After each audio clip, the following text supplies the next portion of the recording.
Eu vou falar uma coisa para vocês. Para você, meu amigo São Paulino, minha amiga São Paulina, e para amigos torcedores de outros clubes.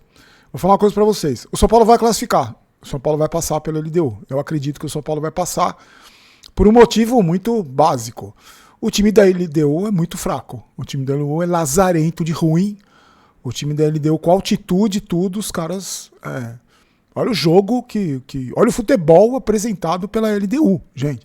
Não é agora, contra o Botafogo, É um time horroroso que dentro de casa tomou sufoco. Teve menos posse de bola, menos finalização, menos escanteio, menos passe, menos tudo.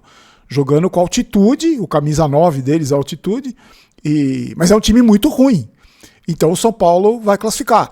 A LDU deixou a classificação, pode escrever o que eu estou falando, jogou a classificação fora naquele terceiro gol, naquela pipocada do Arboleda. A gente vai falar dos pipoqueiros. O Arboleda a gente sabe que pipoca, já vou adiantar. O Arboleda a gente sabe que pipoca em jogo grande, a gente sabe. Isso aí é normal, não é nenhuma surpresa. Mas eles perderam a chance de se classificar naquele falha bizonha do Arboleda, mais uma, e que o cara chutou fraco, o Rafael defendeu. Eles perderam a classificação ali, porque 3-0, mesmo a LDU, ia ser difícil de reverter, o São Paulo reverter contra a fraquíssima LDU. Eles perderam a classificação aí, o São Paulo vai classificar. Só que eu vou falar uma coisa para vocês também.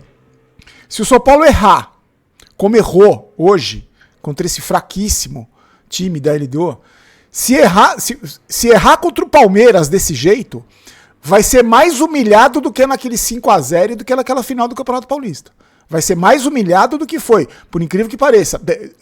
Por mais que pareça impossível ser mais humilhado do que aquilo, se o São Paulo errar o que errou hoje, vai ser mais humilhado do que foi nos últimos anos contra o Palmeiras. Porque eu vou falar uma coisa para vocês, uma coisa que me preocupa muito em relação ao futuro do São Paulo. Eu queria que vocês me ajudassem a lembrar, que vocês têm uma memória muito melhor que a minha, um time campeão de qualquer coisa, pode ser de Campeonato Paulista, pode ser de Interclasse, um time campeão que erra tanto como o São Paulo errou hoje. Numa quartas de final de Libertadores. Eu tô falando de posicionamento, de marcação, de saída de bola ao alto, bola por cima, bola por baixo. Fala pra mim um time que erra tanto e que no final de um campeonato foi campeão, errando tanto. Eu não conheço nenhum time. No mundo, eu tenho 55 anos, acompanho futebol desde que nasci. Eu nunca vi um time errar, como o São Paulo errou hoje, ser campeão de alguma coisa. É isso que me preocupa. Agora, por que errou? Essa que é a pergunta. Por que errou? Eu tenho algumas teorias e vou dividir com vocês. Antes, só quero agradecer muito aos amigos que prestigiaram a estreia da Rádio Barolo. Fizemos a transmissão do jogo, foi muito legal mesmo. Agradeço, o canal voltou na hora do almoço, mais ou menos, e as pessoas se inscreveram. Mesmo com o canal ainda sofrendo algumas restrições, a gente não conseguiu usar superchat, a gente não conseguiu fazer os sorteios. Vamos fazer no jogo contra o Santos, no domingo estaremos lá de novo. Quero agradecer muito, eu vou estar na descrição do vídeo, caso você não conheça, Rádio Barolo, uma equipe de transmissão com 2 comentaristas, narrador, muito legal. Agradeço muito ao pessoal.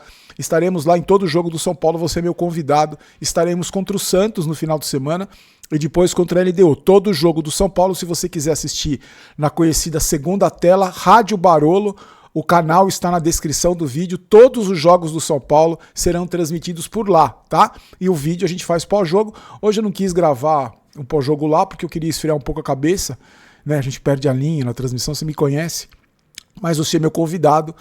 Então, a partir de agora, todo o jogo do São Paulo, fizemos hoje a estreia, infelizmente com derrota, mas faremos contra o Santos no domingo, contra a LDU na semana que vem, contra o Ceará. Vamos agora seguir sempre nas transmissões da Rádio Barolo, tá? Peço para você se inscrever, fazer essa gentileza. Aliás, fazer essa gentileza também de se inscrever no Barolo Vídeos, caso você não seja inscrito no Barolo Jogos. Os presentes estão aqui, já entrei em contato com o ganhador da camisa do Uruguai, já tá a camisa vai para essa semana, vai para ele ainda amanhã ou no máximo segunda-feira eu mando. Os presentes estão aqui, essa blusa de treino, usada em treino mesmo por jogador, oficial da Adidas, tamanho G, o bonezinho da KTO e o copinho com cordão, pro amigo no canal quando a gente bater a meta de 1.000 e 1.000 inscritos no canal, nos 2 canais, tá? Eu acho que agora no Barolo Vídeos é 556 mil e no Barolo Jogos 178 mil, tá? Um amigo do canal que se inscreve, que comenta, que participa. Peço para você já deixar o like no vídeo se você gosta de prestigiar o trabalho da mídia alternativa. Vamos falar do jogo? Gente, eu já quero que você opine, tá? Que já deixa a sua opinião, mesmo vou fazer o comentários. Mas eu queria comentar com você, primeiro, a escalação do Crespo, que ele usou 3 volantes. Eu vi algumas pessoas criticando, porque o São Paulo jogou de um jeito muito defensivo, mas eu vou falar pra vocês, eu achei a escalação acertada. A gente não sabia até que ponto a tal da altitude ia influenciar o time da LDU jogando em casa, um time muito forte. O São Paulo jamais conseguiu vencer no Equador. O último time brasileiro que venceu a LDU lá em Quito foi o Grêmio do Felipão em 2021. Então não é fácil.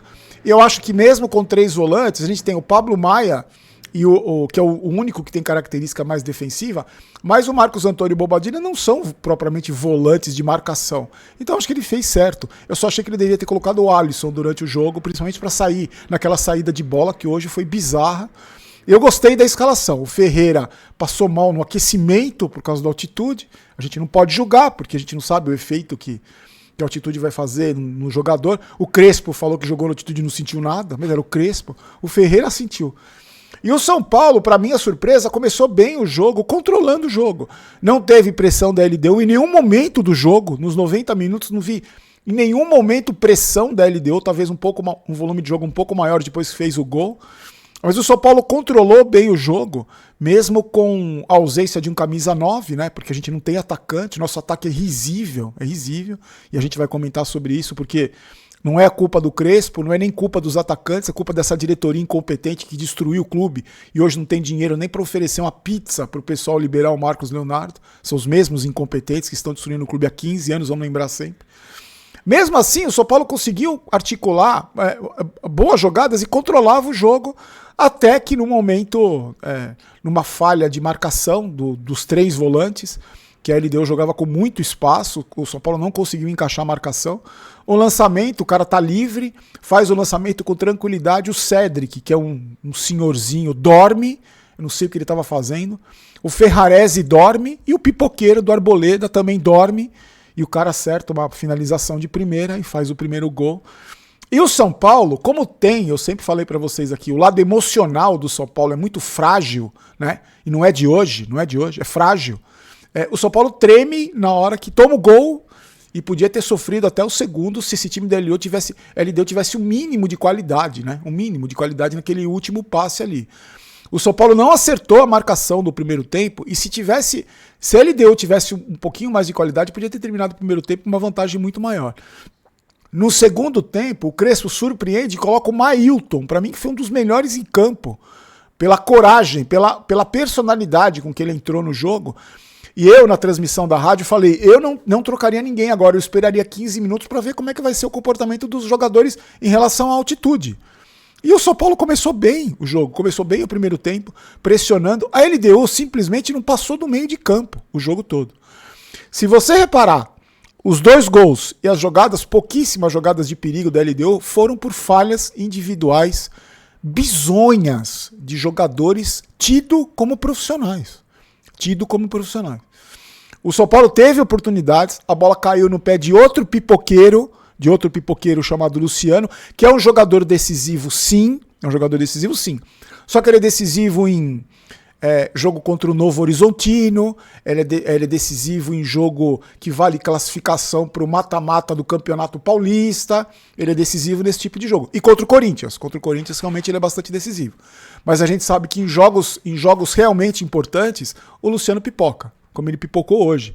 E até porque, pela péssima qualidade que ele tem como jogador. Ele é um péssimo jogador. Ele não consegue fazer 3 embaixadinhas que ele cai para trás. E hoje ele teve chances claras de gol e desperdiçou, porque tecnicamente o Luciano é um jogador muito fraco, é um jogador muito limitado tecnicamente. Eu acho ele um jogador aguerrido, eu acho ele um jogador importante, eu acho que a gente vai contar muito com ele, a gente precisa muito do Luciano no jogo de volta. Ele pode sim fazer a diferença no jogo de volta. Só que, lembrando, no último título, na verdade no título relevante que o São Paulo teve nos últimos 10 anos, o Luciano não participou. Ele ficou de fora do título da Copa do Brasil, porque o Dorival sacou quando ele deu o chute naquela bandeirinha de escanteio contra o Corinthians, que ele fez o gol, que ele sempre joga bem contra o Corinthians. Depois ele foi sacado do time. E graças ao Dorival Júnior, com a capacidade dele, e ao Rafinha, conseguiram controlar o dono do clube, o dono do time, que senão ele teria quebrado o CT inteiro lá, porque quando ele ficou no banco da final da Copa do Brasil. Então, nos momentos mais importantes, nem ele, nem o pipoqueiro do Arboleda resolveram. O Arboleda, vale lembrar, na final da Copa do Brasil, o Arboleda sai lesionado com 5 minutos de jogo. Mostrando que nos momentos decisivos eles pipocam. Porque existe jogador de jogo grande. Existe jogador que gosta de jogo grande. Existe jogador que em jogo mais ou menos o cara não tá nem aí. Em jogo grande ele brilha. E tem o contrário também. Tem jogador que se destaca em jogos menores, jogos importantes, sim, alguns, mas que são menores. Mas na hora da decisão, na hora do vamos ver, na hora do pega pra capar, a perninha treme, a qualidade pesa, ou a falta de qualidade, como no caso do Pablo Maia, por exemplo, que não é um pipoqueiro, mas é grosso, é ruim demais, é um jogador horroroso. Tecnicamente ele é horroroso, ele só sabe dar butinada e marcar. E hoje ele errou na saída de bola. Então, o resultado para mim foi injusto pelo que o São Paulo produziu. O São Paulo, se tivesse o mínimo de capacidade ofensiva, teria saído pelo menos com empate. Mas lembrando, por que não tem capacidade ofensiva? Porque o Crespo olha para o banco, tá o Dineno e o Tapia, para resolver os problemas do São Paulo. Porque a gente tem 3 centroavantes com lesão de ligamento. Que isso nunca aconteceu no futebol mundial, só acontece no São Paulo. E ninguém explica por que os 3 tiveram lesão de ligamento. Se é carga de treino, se é excesso de carga, se é falta de exercício específico. Só que a gente tem 3 atacantes com lesão de ligamento. A gente tem uma diretoria, um grupo político que administra o São Paulo há 15 anos, que vem destruindo o clube há tantos anos, que não tem dinheiro para oferecer, não tem nada para oferecer para o Al Hilal, que estava disposto a ceder um jogador que hoje poderia ter decidido a classificação para o São Paulo. Poderia ter decidido a classificação para o São Paulo.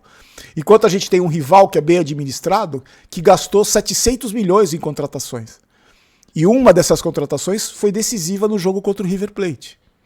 Você percebe a diferença? Você percebe como simplesmente não é só o Luciano perdeu o gol, é pipoqueiro, o Arboleda é pipoqueiro, o Pablo Maia é grosso. Não é só isso.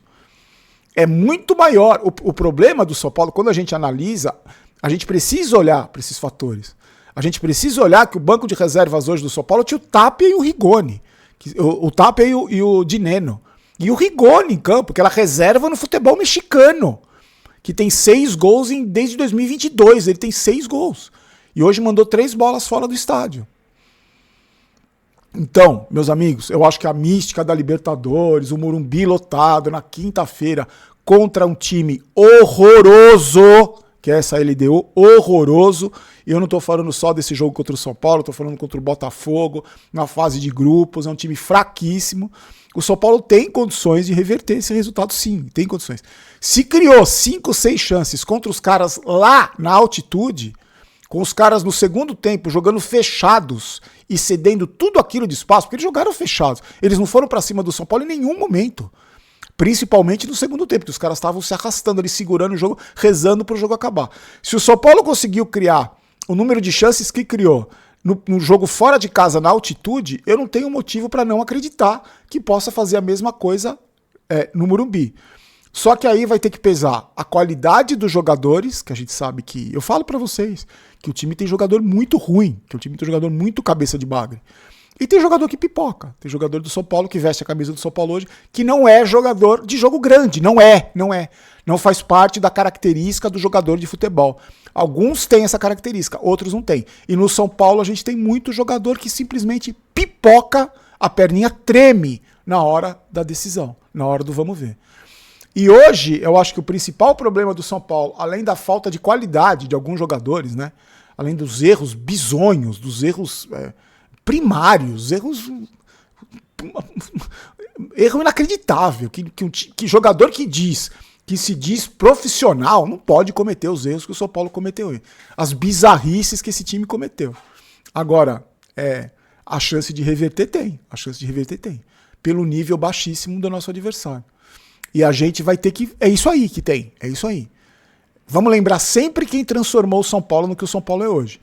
Vamos lembrar sempre quem são as pessoas, os dirigentes que estão lá há 15 anos e inclusive essa gestão, né, dessa dupla dinâmica. Aliás, não teve fotinha? Teve fotinho com algum jogador hoje? O blogueirinho postou fotinho? Acho que não, né? E o outro lá também não, o diretor de futebol também não. Mas esses caras que estão destruindo o clube, a gente está nessa situação lutando e torcendo pela mística da Libertadores por causa desses caras. Porque a gente hoje só tem a mística da Libertadores. Tem alguns jogadores pipoqueiros, uma meia dúzia de cabeça de bagre que dá até nojo, e um time, uma meia dúzia que não tem jogadores medianos. E hoje, além das falhas visões que eu estava falando, para mim a falta de intensidade, principalmente na marcação que caracterizou esse time do Crespo, faltou, principalmente no primeiro tempo. Vamos para as notas de cada um. Antes, só dar o recadinho da KTO, nossos parceiros estão aqui. Primeiro comentário fixado, você clica, se diverte com apostas esportivas, sempre com responsabilidade, sempre um jogo para maiores de 18 anos. Faz seu cadastro, aposta aí no jogo de volta. Eu vou apostar no São Paulo, vou apostar. Vai classificar, não sei se nos pênaltis, mas 2 gols da LDU faz. Mesmo com esse bonde de cabeça de bagre pipoqueiro que tem no time, o São Paulo vai conseguir a classificação. Mas se você quiser apostar no São Paulo ou em qualquer outro clube, fica à vontade. Tá aqui para você no primeiro comentário fixado, tá? E ao mesmo tempo também tá o nosso Pix aí, se você quiser nos ajudar. Agora o canal, a Rádio Barulho tem despesas também, tem bastante despesa. Se você quiser nos ajudar, sempre pra gente produzir conteúdo com qualidade para você, com a dedicação que a gente faz para você, o Pix tá aí, o QR Code, também tá na descrição do vídeo junto com o Apoia-se. Se você quiser nos ajudar de uma maneira mais efetiva, tá aí o Pix, por favor, a gente agradece. Tudo que a gente conquista aqui, tudo que vocês oferecem, generosamente a gente usa em prol do próprio canal, tá? É tudo revestido para o próprio canal, tá bom? Vamos para as notas de cada um, eu nem anotei aqui, mas eu vou esquecer. O Rafael não teve culpa no gol, embora eu acho que no segundo gol ele estava mal posicionado. O segundo gol foi um show de horror, né? O passe errado do Ferrarese da fogueira pro Pablo Maia sendo o Pablo Maia, o Arboleda, aquela pipocada que ele deu indo com o pé mole, numa quartas de final de Libertadores, um zagueiro do São Paulo que tá 8 anos no clube com aquele pezinho de doce de leite, e o Rafael mal posicionado, mas é aquilo que eu falo pra vocês, gente, o Rafael é um goleiro nota 6, e eu acho que aquele chute fraco lá do atacante, ele salvou o que para mim vai valer a classificação do São Paulo. Nota 4, nota 5 pro Rafael. O Cédric. É isso. O Cédric é isso. Um jogador que não tem velocidade. É um jogador que o raciocínio dele é lento. E na marcação, péssimo, vacilou. O grande culpado no gol. Nota 0 pro Cédric. Nota 0 pro Ferrarese, porque fez uma partida ruim. E ainda entregou a bola na fogueira pro Pablo Maia, para mim falhou no primeiro gol também, que estava vendo a lua, nota 0. E o Arboleda, para mim a pior partida do Arboleda com a camisa do São Paulo, que não é surpresa de pipocar em momentos decisivos. O Arboleda é pipoqueiro. Em momentos decisivos, o Arboleda é um grande pipoqueiro. Eu acho ele um ótimo zagueiro, ele é um bom zagueiro. Para jogar jogos medianos, para jogar jogos que não tem muita importância. Numa outra aí, num jogo de campeonato paulista importante, ele pode ir bem. Quando ele vai marcar o centroavante lá do Mirassol hoje não, né? Mas do Velo Clube, da Inter de Limeira, ele vai bem, com todo respeito a essas instituições. Mas em momentos decisivos ele é pipoqueiro. Hoje ele errou tudo. E o que mais me incomoda é que além da tremedeira nas pernas, ele me parece desinteressado. Ele parece que não tá nem aí com o que tá acontecendo. Hoje ele não tava nem aí. Hoje, naquele lance que o cara perdeu o terceiro gol, ele nem reclamou com o juiz. Essa falta de vibração é nojento. Então, além de ele pipocou tanto hoje, a perninha dele tava tremendo tanto hoje, que ele não teve nem coragem de reclamar com o juiz. E não foi nada, não foi nem falta. Ele caiu de maduro. Fora as entregadas de bola errada, fora a saída de bola entregando no pé do adversário, o pezinho de doce de leite que ele dividiu a bola no segundo gol. Nota 0, horroroso. O Alan Franco um pouco melhor, mas também fraco. O outro que estava desatento também, cedeu várias vezes em linha de impedimento, ele estava dando condição, nota 0. O Enzo, uma partida medíocre do Enzo, nota 3. Aí o meio de campo. Para mim, hoje, o melhor em campo foi o Marcos Antônio, que participou, que articulou, que correu, não sentiu altitude coisa nenhuma. Dentro da função dele, do que é esperado do Marcos Antônio, ele fez a parte dele nota 7. O Bobadilha, para mim, foi o Bobadilha da época do Zubeldia, não jogou absolutamente nada, não marcou, não atacou, não fez absolutamente nada. E para mim, hoje, foi a pior partida do Pablo Maia com a camisa do São Paulo. O Pablo Maia é um jogador limitadíssimo, é um jogador grosso, ele é grosso, Ele também, se fizer 3 embaixadinhas, cai pra trás e fatura o crânio, que ele vai bater a cabeça. Mas hoje ele tava perdido. Eu nunca vi o Pablo Maia tão perdido. Contra o Botafogo ele fez uma ótima partida, dentro das limitações dele, que são severas as limitações do Pablo Maia. Mas contra o Botafogo ele fez uma boa partida. Hoje ele não tirou a bola de ninguém, além de ter entregado a paçoca no gol, no segundo gol. Então nota 0. Que nota você quer que eu dê pra ele, pra Arboleda? Nota 0. Aí na parte da frente, o Rigoni, que é fraco, é um jogador fraco. Ele é ambidestro, ele chuta mal com as 2 pernas, é o ambidestro que o São Paulo tem. E a preparação que o São Paulo fez hoje, né, para esse jogo, de não treinar, talvez se tivesse treinado, é que a gente vai esperar profissionalismo dessa laia que tá lá dentro comandando o São Paulo. Mas talvez se tivesse treinado, tivesse feito o reconhecimento de gramado, sei lá, tivesse treinado lá na altitude, eles iam descobrir que a bola corre mais, que a bola sobe mais, e não teriam finalizado a bola tantas vezes fora do estádio, como o Rigoni cansou de fazer. Nota 1 pro Rigoni. E o Luciano é aquilo. Eu vou continuar dizendo para vocês aquilo que eu sempre disse do Luciano. Eu acho o Luciano um jogador importantíssimo pro São Paulo. Dentro desse mar de cabeça de bagre que a gente tem, perto de Dineno e Tapia, o Luciano é o Crespo, na época que o Crespo jogava. Ele é um jogador decisivo. Continuo achando, sim, o Luciano um jogador decisivo. Mas depende do jogo que ele é decisivo. Depende do jogo. Em momentos cruciais, em momentos realmente importantes, o Luciano é isso que a gente viu. Porque ele é tecnicamente também um jogador horroroso. É um jogador, o Luciano é um jogador que 20 anos atrás ele não seria telefonista do São Paulo.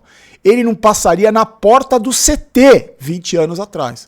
Hoje ele é o camisa 10. Tamanha é a nossa carência, tanto de jogador quanto de ídolo. Mas para mim, eu ainda acredito que o Luciano possa ser importante no jogo de volta. Se o Luciano não for importante no jogo de volta e o São Paulo for desclassificado, aí vai ficar comprovado que o Luciano é um jogador decisivo de jogos menos importantes. Nota 2 pro Luciano hoje, pelas chances que ele teve ali que apareceram para ele. Aí os caras que entraram, faltou mais alguém? Aí os caras que entraram, o Mailton pra mim, o melhor que entrou, com personalidade, foi pra cima e tentou a jogada, só que não é um craque, então a gente, né, tem as limitações também, mas teve muita personalidade e os escanteios que ele bateu pra mim foram mais perigosos do que todos os escanteios que o Rodrigo Nestor bateu em toda a carreira dele no São Paulo e todos que o Igor Vinícius bateu e que vai bater ainda na carreira dele. O Mailton foi melhor, então uma nota 5 pro Mailton, nota 5,5. Aí o Rodriguinho, que muita gente queria ver jogando no primeiro tempo, eu acho que entrou e fez a parte dele ali, encontrou espaço, porque ele deu espaço, mas vou deixar sem nota. E quem mais que entrou? Eu não me lembro mais quem entrou. Foi o Mailton, o Rodriguinho. Quem mais que entrou, gente? Não lembro mais também quem entrou. Também se entrou, não fez. O Ferreira, né? O Ferreira é aquilo, gente. A pior decisão do Ferreirinha é sempre a próxima. A belíssima jogada que ele fez, chutou de tornozelo a bola e chutou ainda em cima do zagueiro, que é um jogador também fraco, mas dentro desse elenco, dentro do que a gente tem, é esperança de gols pro jogo contra o LDU. E o Crespo, eu acho que o Crespo escalou bem. O time dele, que tem a pegada, essa coisa de marcação, não teve hoje, então. E vai ter que fazer milagre no jogo contra a LDU. E eu fico imaginando, sabe o que eu fico imaginando, gente? O Crespo, que foi, se você não conhece, você deve conhecer, um dos maiores atacantes do futebol mundial de todos os tempos, foi o Crespo. Ele vendo esses cabeças de bagre finalizando e mandando a bola fora do estádio. Deixa a sua opinião, por favor. Mais uma vez, obrigado para você que colou na Rádio Barolo. Estaremos lá no domingo contra o Santos. Deixe o seu comentário, se inscreva no canal e a gente volta amanhã comentando comentários. Fiquem com Deus, forte abraço. Aqui não é Vai São Paulo, aqui é Vamos São Paulo. Não quero ter razão, quero ser campeão. Tchau, tchau.